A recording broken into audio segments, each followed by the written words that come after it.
সাংবাদিক বন্ধুদের আমার নমস্কার। আপনাদের মাধ্যমে রাজ্যের জনগণ এবং সরকারকে আমরা অবহিত করছি রাজ্যের তফসিল অংশের মানুষ এবং পশ্চাৎপদ ওবিসি অংশের মানুষ আজকে কিভাবে নিপীড়িত এবং নিঃশেষিত। তাদের এই 7 বৎসরের রাজত্বে আজকে ত্রিপুরার বুকে একটা অরাজকতা চলে আসছে। সমাজের এবং রাজ্যের এবং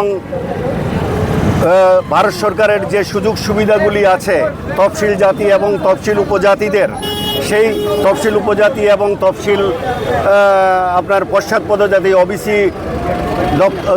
ওবিসি জাতিদের যে সুযোগ সুবিধাগুলি আছে সেই সুযোগ সুবিধা থেকে আজকে আমরা সম্পূর্ণভাবে বঞ্চিত।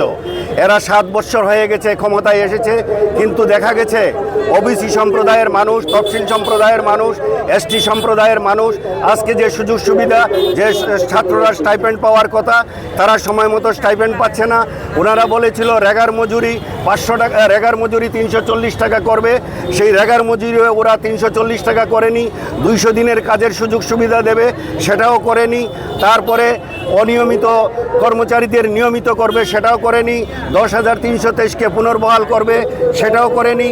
সেই সব বিভিন্ন বিষয় নিয়ে আজকে ওবিসি সম্প্রদায় এবং আমরা তফসিল সম্প্রদায়ের মানুষ সর্বমোট 11 দফা দাবি নিয়ে এসসি কর্পোরেশন এবং ওবিসি কর্পোরেশনের সামনে আমরা একটা বিক্ষোভ সমাবেশের আয়োজন করেছি।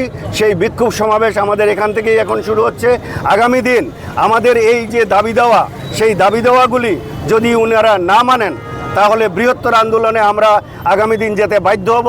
কাজেই সরকারের প্রতি আমাদের দাবি থাকবে যে যত সমস্ত সরকারি শূন্য পদ আছে, প্রায় 52,000-এর মতো সরকারি শূন্য পদ আছে, সেই শূন্য পদগুলি অবিলম্বে পূরণ করা, নিয়মিত স্টাইপেন্ড, ছাত্রদের স্টাইপেন্ড নিয়মিত দেওয়া, বার্ধক্য ভাতা নিয়মিত দেওয়া, চর্মশিল্পীদের ভাতা নিয়মিত দেওয়া, আরও কিছু কিছু আমাদের দাবি দেওয়া আছে। সেই দাবি দেওয়াগুলি যাতে সম্পূর্ণরূপে ওনারা বাস্তবায়িত করে, তার জন্য আমাদের এই আন্দোলন।